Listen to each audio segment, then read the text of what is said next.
Well, my name is Daniel. I'm with my partner Daniel Vital. We talk about the Great Depression. Well, the Great Depression was one of the most devastating economic crises in the United States and the world. It began in 1929 and lasted for the most of the 1930s, severely affecting the economic around the world and the global economic. Well, causes of the Great Depression. The economic collapse was largely triggered by the stock on the market crashed in October of this year, specifically in 1929, and even known as Black Tuesday.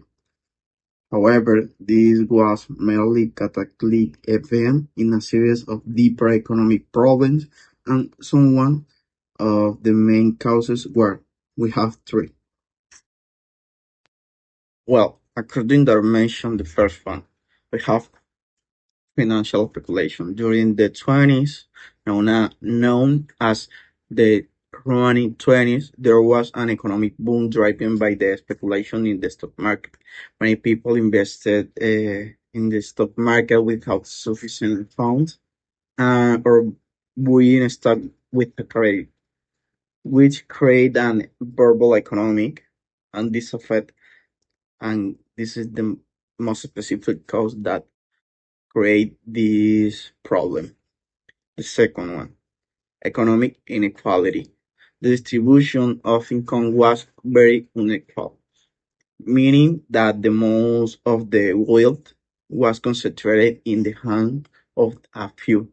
For example, BlackRock and something like that families. Uh, while lower income consumers don't have pushing forward to sustain demand for goods and services in the long run. The third one, overproduction and oversupply. During the 20s, factories increased the production excessively, but the market could not absorb all the surplus, and this caused the all these things drop, all the product drop.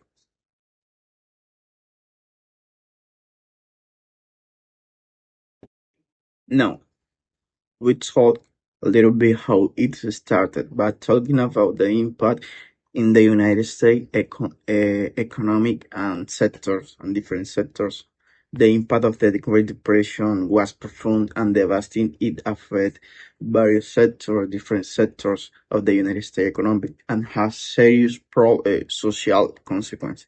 Well, we have 4 points in these different sectors. And we talked the first one is the massive unemployed skyrocket, uh, reaching level close to 25, really related, like 25 in the 1923. A million of people lost their jobs and leading to collapse in consumption and further reductions in the production across the main industries. Second one, banking collapse. Many financial institutions were unable to withstand falling prices and massive withdrawals of deposits, leading to the closure of 2,000 banks. This severely impact in this sector. Oh, the third one, the agriculture. The agricultural sector was particularly affected. The fall in the agricultural prices coupled with the several drought in the major production areas. The last one is the industry and manufacturing. The industrial production fell drastically due to reduced demand and corporate bankruptcies.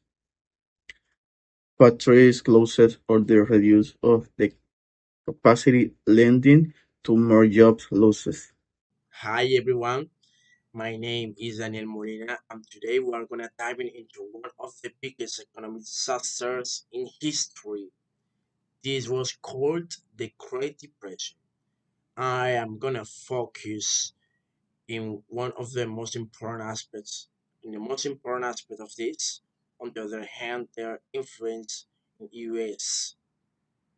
and the rest of the world, of course. Okay, the Great Depression wasn't just an economic disaster, it was a political turning point that reshaped the role of the government forever. But how did a financial collapse lead to the major political reforms? Break it down in this. Um, During 1920s, the U.S. economy was booming. People invested heavily in the stock market, often using borrowed money. So the stocks prices skyrocketed, creating what seems like endless prosperity. But what happened with this? This was a complete bubble. On October 29 in 1921, a Black Tuesday, the panic selling triggered a stock market crash. Uh, Billions of dollars vanished in hours. Business collapsed, banks failed, and unemployment soared. Um, but the crash was just the beginning. The economy was already fragile due to three major issues. The first issue, extreme wealth inequality was extreme wealth inequality, as more elite controlled most of the wealth, while ordinary workers earned too little to keep the economy running. The second problem was banks and financial markets had little to no regulation, allowing risky speculation to spiral out of control.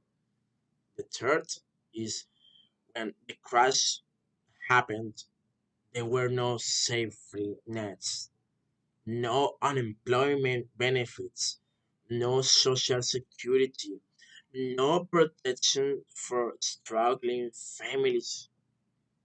Um, the President Hoover, in office when the crisis hit, believed the government shouldn't interfere. He relied on business and charities to help, but the scale of the crisis was too big. His failure to act made him deeply unpopular, and by 1932, people were desperate for change. They need change. Um, After a time, uh, then came Franklin D. Roosevelt. Message: the government must take responsibility for economic recovery. His New Deal was a game changer. Roosevelt created jobs from massive public projects, regulated banks to prevent future crashes, and he introduced Social Security to protect workers. In order to protect workers, for first time, the government played an active role in ensuring economic stability. Um, it wasn't just the US. The Great Depression triggered political shift worldwide. In countries like Germany and Italy, economic desperation led to the rise of dictators like Hitler and Mussolini, paving the way for World War II. Meanwhile, in democratic countries, governments expanded welfare programs, setting the foundation for modern social policies.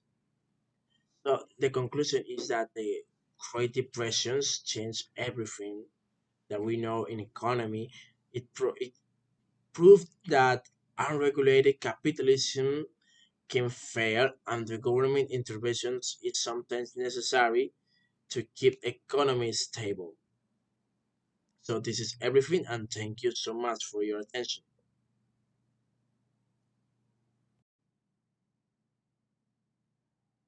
Okay. Hello everyone, my name is Cesar Cordova.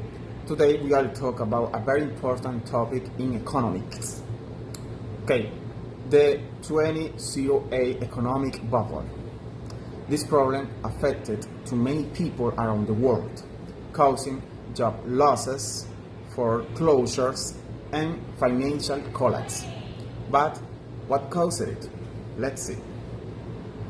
This economic bubble was created because the value of an asset, and such as real estate or stocks, would quickly increase far beyond what it should be worth due to speculation. Eventually, the bubble burst when the people realized that assets are being overvalued, and this causes the market to crash. The financial crisis was primarily caused by the US housing bubble. This is how it happened. Mortgages and easy credits. Banks and credit institutions gave very risky loans called subprime mortgages, but they gave them to people who couldn't afford to pay them back. These loans had low interest rate, but later became considerably more expensive. Securitization and financial products. When this became a risk, banks had the brilliant idea of selling these risks to investors, and this destabilized everything because it turned out that no one knew about the risks. The banks hid it. High demand for housing. It turned out that as more people took out loans, house prices continued to rise, thus showing a picture of wealth.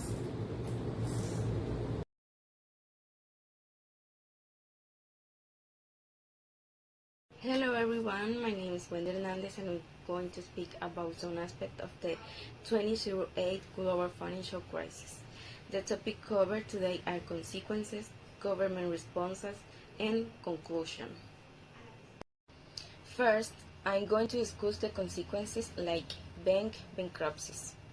The 2008 crisis led to the bankruptcies of large banking institutions such as Lehman Brothers, among others, which were built out to prevent the collapse of the global financial system. Global recession.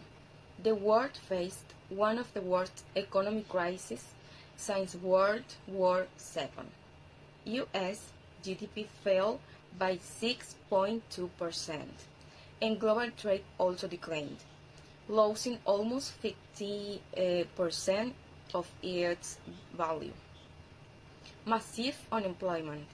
Millions of people lost their jobs around the world, so the government intervened to stabilize the economy.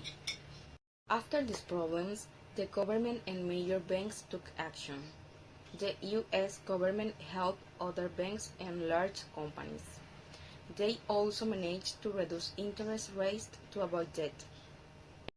Finally, the 2008 global financial crisis had a major impact on history, as it demonstrated how a lack of market control affects the entire world, and that the financial system cannot grow without consequences.